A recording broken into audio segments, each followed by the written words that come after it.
Hello students, welcome to get set commerce classes. कैसे आप सब? I hope you are doing good. तो अपन ने फाइनेंशियल मैनेजमेंट का चैप्टर स्टार्ट करा हुआ है। उसमें अपन ने 3 फाइनेंशियल डिसीजन पढ़ लिए थे। इन्वेस्टमेंट, फाइनेंसिंग और कैपिटल डिसीजन पढ़ लिया था। Sorry, investment, financing and dividend decision पढ़ लिया था। अब चलो उसके थोड़े केस स्टडी वगैरह कर लेते हैं जो अपन ने पिछली वीडियो में नहीं करे थे। ठीक है। The decision in financial management which determines दी, चलो, the decision in financial management which determines the proportion between debt and equity is called। तो देखो क्या क्या इसके ऑप्शन है। Financial decision, financing decision, investment decision, capital structure and dividend decision. अपने को डिसीजन के बारे में बताना है तो कैपिटल स्ट्रक्चर नहीं होता। डिविडेंड डिसीजन में क्या होता है कि किसको कितने पैसे देने हैं, और फाइनेंसिंग में क्या होता है किससे कितने पैसे लेने हैं, मतलब डेट से कैपिटल से कितने कितने लेने हैं या डेट इक्विटी जो भी है। और इन्वेस्टमेंट में था कि कहाँ लगाने हैं, तो इन्वेस्टमेंट में नहीं हो सकता, तो इसका आंसर होएगा फाइनेंसिंग डिसीजन। ठीक है। A decision to acquire a new and modern plant to upgrade an old one is a, मतलब इसमें अपने को न्यू प्लांट एंड मशीनरी खरीदनी है। ठीक है। तो फाइनेंसिंग में, इन्वेस्टमेंट में, वर्किंग कैपिटल में, डिविडेंड में क्या क्या होता है। डिविडेंड में कितने किसको पैसे बांटने हैं। वर्किंग कैपिटल में जो जैसे स्टॉक हो गया, मशीन जो होगी कितनी कितनी खरीदनी है, किससे खरीदनी है, कितने पैसों पर खरीदनी है। इन्वेस्टमेंट में क्या होता है कितने, कौन सी प्लांट, कौन सी मशीनरी खरीदनी है, लॉन्ग टर्म, शॉर्ट टर्म, क्या क्या उसकी लाइफ होनी चाहिए। फाइनेंसिंग में कहाँ से पैसा लेना चाहिए, कितना पैसा लेना चाहिए, डेट से लेना चाहिए या इक्विटी से लेना चाहिए, ये सब देखते हैं अपा। तो इसमें कौन सा आएगा, इन्वेस्टमेंट डिसीजन, क्योंकि इन्वेस्टमेंट डिसीजन से अपने को पता चलेगा कि कितना पैसे कि कौन सी मशीनरी लेनी है, कौन सी मशीनरी अपने बिजनेस के लिए फायदेमंद रहेगी। ठीक है। तीसरा, हायर डिविडेंड पर share is associated with. Higher dividend कब दे पाएंगे, जो अपनी हायर अर्निंग होंगी। तो ये चारों पॉइंट में है।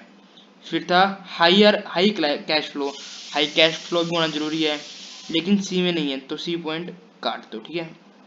फिर था अनस्टेबल अर्निंग। अनस्टेबल अर्निंग होंगी तो अपन डिविडेंड कभी भी नहीं दे सकते। तो दो दो पॉइंट बचे, बी और डी। ठीक है। अब है हाई ग्रोथ अपॉर्चुनिटी और लो ग्रोथ अपॉर्चुनिटी। अगर हाई ग्रोथ अपॉर्चुनिटी है तो अपन डिविडेंड नहीं देंगे, क्योंकि ग्रोथ अपॉर्चुनिटी अच्छी है अपने पास तो अपन कहीं और पैसा इन्वेस्ट करेंगे।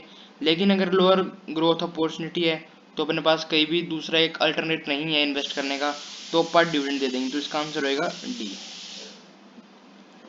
ठीक है। फिर आता है fourth, the size of assets, the profitability and competitive are affected by one of the financial decision. State that decision.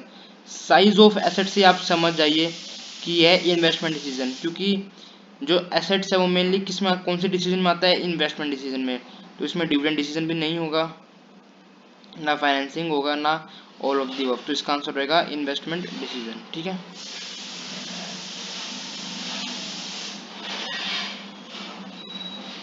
फिर आता है fifth, Sudha is an enterprising businesswoman who has been running a poultry farm for the past 10 years.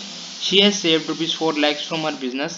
She shared with her family her desire to utilize this money to expand her business. Her family members gave her different suggestions like buying a new machinery, ये एक investing decision था इन्होंने, to replace the existing one, ये भी investing decision है। Acquiring all together new equipments with new technology, ये भी investing decision है। Opening a new branch the poultry farm in other city and so on. Since these decisions are crucial for her business, she involve a huge amount of money and are irreversible except at a huge cost. Sudha wants to analyze all aspects of the decision before taking any final decision. Identify and explain the financial decision to be taken by Sudha, ये investing decision है। ठीक है।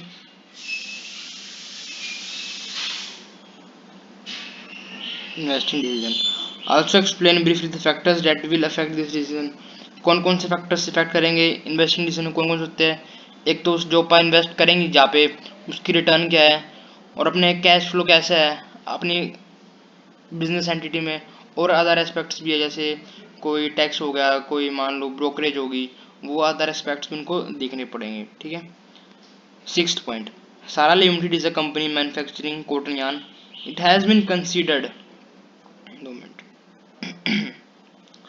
it has been consistently earning good profits for many years. This year too, it has been able to generate enough profits. There is availability of enough cash in the company and good prospects for growth in future. It is a well managed organization and believes in quality, equal employment opportunities and good remuneration practice. It has many shareholders who prefer to receive a regular income from their investments.